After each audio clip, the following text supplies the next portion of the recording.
I guess first, just how did the working out the game plan against Georgia go today? I thought it went well.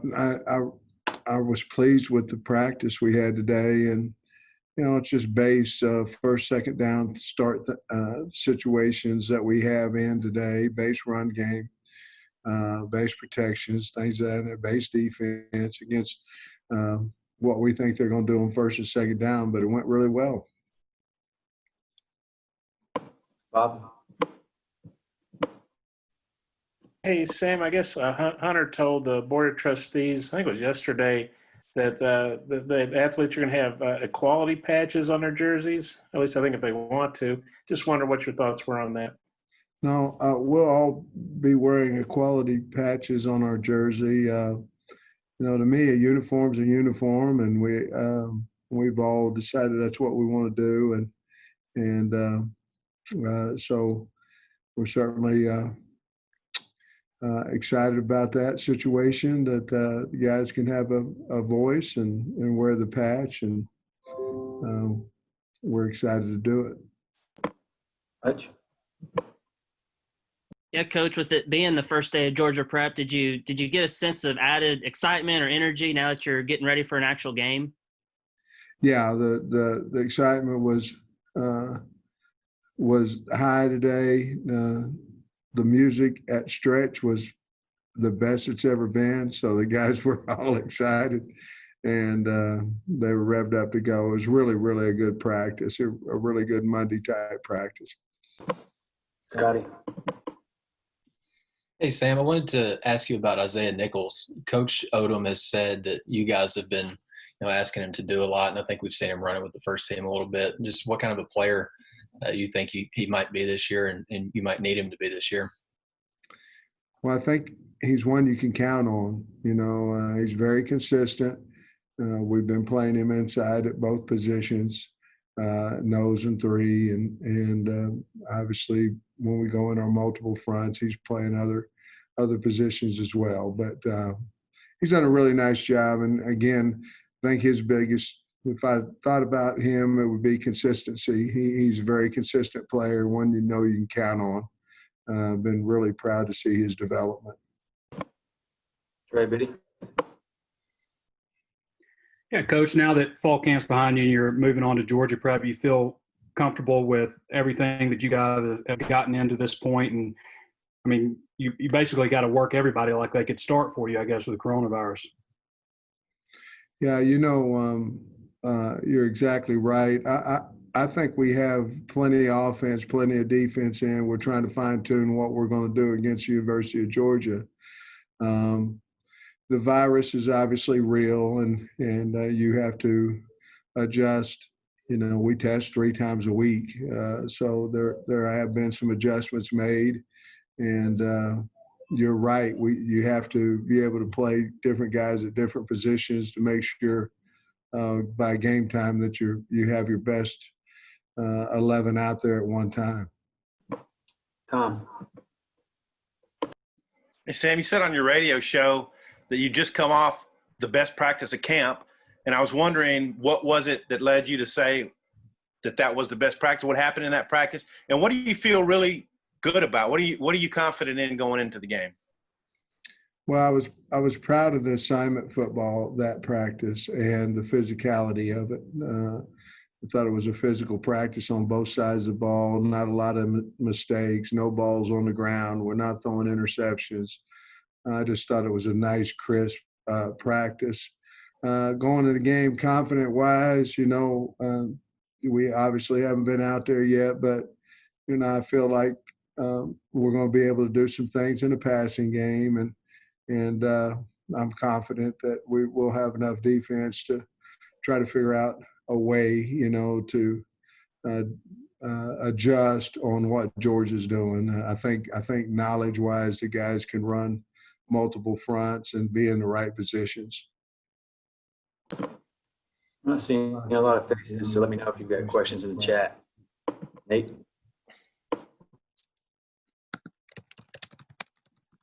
Yeah, Sam, as far as the offensive line, you've said that people have been kind of in and out with various things. Just how confident are you you're going to have what a pretty decent first offensive line against Georgia. Well, I think we'll be fine there. Obviously we have 3 more tests in COVID, but I think that we're setting in good shape there to put a quality offensive line out there, and certainly that's what we're expecting. But again, we continue to test each week, and that can certainly adjust who's out there. But I think we have enough depth there. If something did happen, then we'd be in pretty good shape. Bob? Sam, I guess the SEC announced today, I think there were suggestions, not mandates, but 53-man rosters, 1 center, which I thought was a good idea, that you should have at least 1 center. But just wondering what you thought about that. How good do you feel about you guys being able to fulfill those obligations, I guess? We talked in the head coaches meeting about 7 O linemen, 4 D linemen, a quarterback, 53 squad, scholarship squad at minimal. Those will all be minimum requirements to play. I feel very, very, very confident that we'll be able to do that. We have 3 more tests, but I feel very confident that our kids will be able to quarantine themselves and stay in this bubble that we've been staying in and get to the game. Coach? Yeah, Coach, I had asked you a couple of weeks ago if there were any walk-ons that you may have put it on scholarship, and you said you weren't ready to name them yet. Are you ready to name them now? Are there any guys you put on scholarship? Well, we put Luke Jones on scholarship, and we put Simeon Blair on scholarship, and those are the 2 that we put on. Everybody? Yeah, Coach, I was wondering if you could go into detail a little bit more about the testing, like what days you guys do it, how long does it take to get the results back?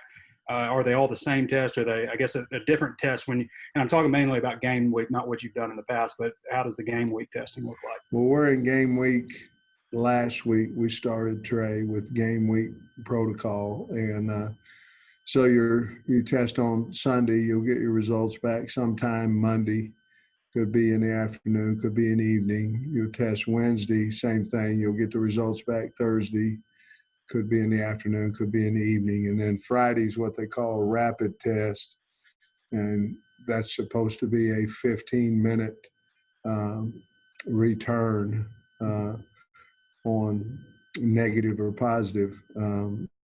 So we went through that this week. We tested, obviously, the rapid test today.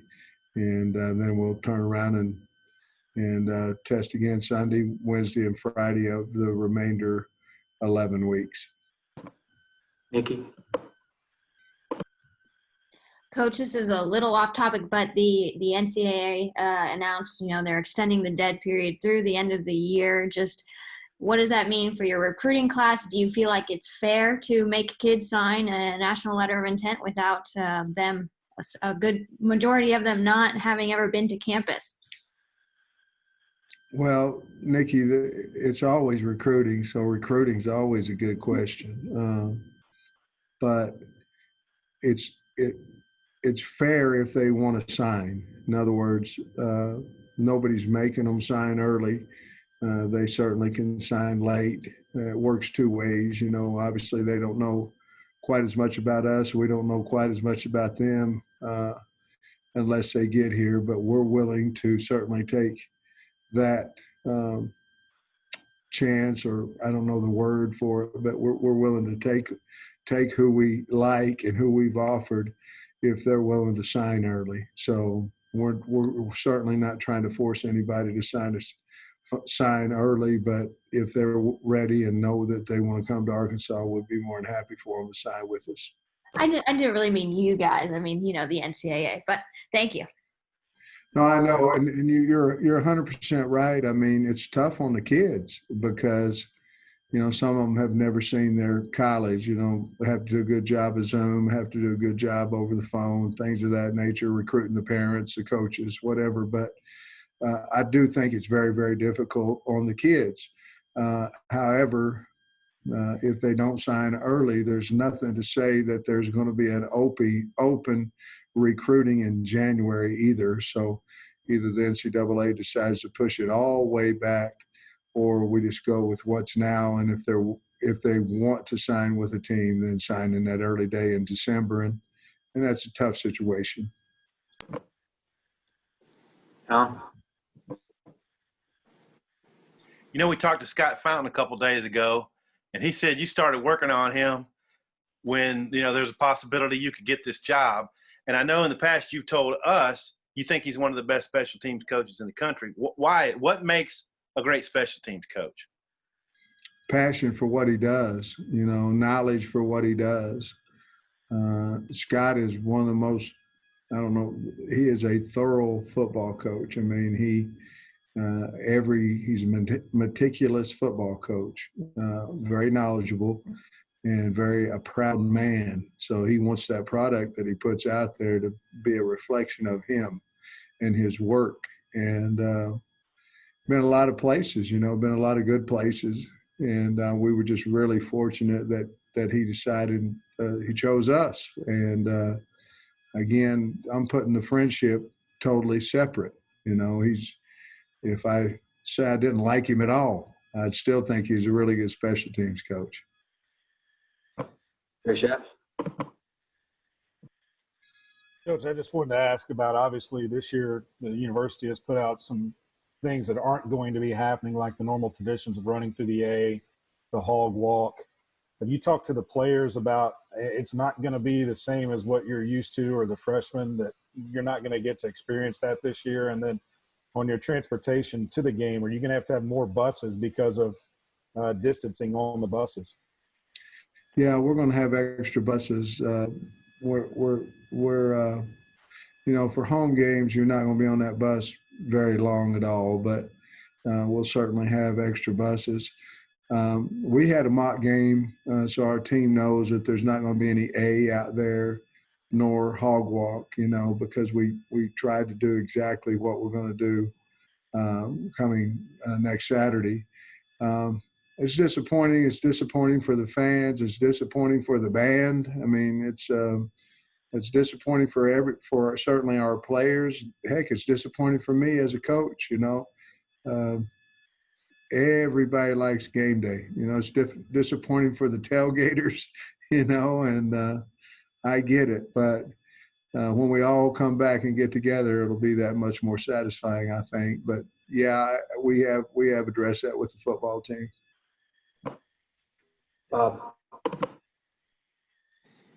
Sam, Scott Fountain had a pretty good job at Georgia. You came here to be the head coach. He came here for, I guess, the same position. How tough was it to pry him away from Georgia? What was that conversation with Kirby like? Well, I'm not going to tell you what the conversation with Kirby was, but, you know, Scott, you know, he's a different guy. You know, once he decides what he wants to do, then that's what he's going to do. You know, he is assistant head coach here, so we did bump his title up, and I think Scott has aspirations of being a head coach or something of that nature down the road, and he'd be a good one. But you know, we're neighbors, we're friends, and that certainly, I hope, played a part of him deciding to come to Arkansas. Russell? Coach, what do you want to see from your team this year? Maybe not in terms of wins and losses, but just what would you like to see them accomplish? I want them to play hard. I want them to be physical. I mean, I want you to feel, if you're in the stands, that we have a team out there that's excited to be out there, and no matter the situation. And I want you to see a team that's together, one that cares about each other, one that plays for each other. And that's not Fantasy Island now. That's what happens on good football teams. And we want, you know, when you leave the game, we want you to be proud of us. And most people are proud if the effort's there, the execution's there, and they know that you're well prepared, and that you go out there and you play hard. And that's what the expectations of our team is, and that's what I believe that you'll see. Terry?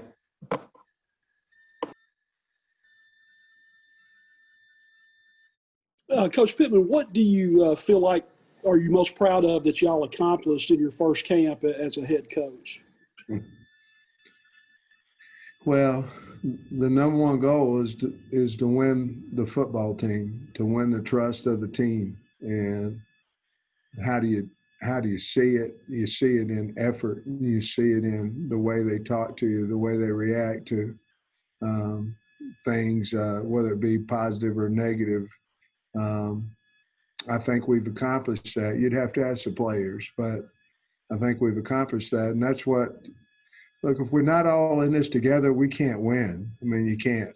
And the first thing you have to do is you have to get your team and all of us be able to run through that brick wall together.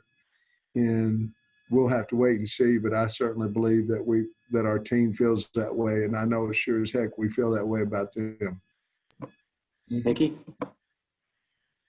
Coach, let's say someone's rolling off the quarantine or positive list this coming week. By what point during the week, like, would you say you're comfortable with their, physical preparedness to play and mental preparedness to play as well? Like, by what date would they be cleared to go for Saturday?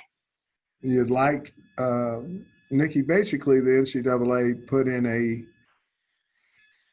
percentile, if you will, where they have to be back Wednesday, Thursday, Friday, by Wednesday, basically to go play in the game. If they have tested positive and now if you're in quarantine, you basically could come back, on a Friday before the game. I don't know that you'd get a lot of productivity out of a guy that didn't practice the entire week and came back Friday. So for me, certainly I wish that it would be the latest would be Tuesday, depending on the individual as far as skill level, maturity, things of that nature. How well does he know the offense, the defense, or the special teams, depending on what position he plays. Probably Wednesday would be the latest. But I've never seen really even great players come back on a Thursday and play up to their potential on a Saturday. So the long answer is I'd like them to be back by Tuesday. Thank you. Tom? This tradition of staying in hotel rooms on Friday night before games, I don't know when that got started, but I'm wondering in this season. It didn't start when I was at Pittsburgh State, I can tell you that. Did it? Started at our own place. I'm wondering in this season if money saving move to not do that, or are you in favor of it? How are you guys going to play that? No, we're gonna go stay in a hotel. I think part of that is that you're in a bubble. You're quarantining them all there together. Where they're. The idea was basically where everybody's at the night before the game. You can talk football with them. You can get the right nutrition in them and things of that nature. But the bottom line is you're probably going to have to give them each their own room. You really wouldn't want to give two guys in the same room because if the test came back, and then certainly you'd have to quarantine the other one. So there's a lot goes into that, like we talked about the bus and the travel on the plane and obviously the rooming situation. So we'd like to get them out there, get them by themselves. That way, if something, down the road did happen, that you wouldn't have to lose 3 or 4 guys on one positive test. Coach? I've got a two-parter. First, what was it about Simeon Blair that you liked that made you put him on scholarship? And then also Felipe Franks, what's it say about him to be named a captain in his first year in the program? Well, let's talk about Simeon first. I think he's starting on 4 special teams for us. He also has a role on defense. But he's a guy that, to me, he's a guy that what you want on your football team, a guy that's unselfish, that works hard, and he's going to help us on teams. So that's a big deal for us, to me, if you start on 4 teams, you're a starter, and so I think he's earned that. And then with Felipe, I think he was emotional. When we talked about him being elected by his teammates as a captain, he took a major chance, leaving Florida and coming to Arkansas, or leaving Florida to begin with, and then choosing Arkansas. And then to go from, I want to play, I want to try to start, I want to do all these things, to the team electing him as a captain without spring ball. That's pretty reflective of him and his character. And he was very grateful and very thankful to the football team. I'm not going to tell you what he said, but it was an emotional moment. It was really neat. It kind of explains why you get into coaching. Last one, Bob. Hey, Sam, the Big Ten was the first conference to cancel the season. They kind of acted, I don't know, kind of holier than thou, like everybody's going to follow us. We're the Big Ten, and now they're following the SEC, kind of trying to play catch up at Pac-12 and Mountain West. I don't know who the hell else. And so I was wondering what your thoughts were on that, about the Big Ten getting back into the game. And then a quick follow-up: where'd you guys stay in Pittsburgh? What's the good place to stay in Pittsburgh back in the day? 205 West Jefferson is where I stayed. We didn't stay in a hotel.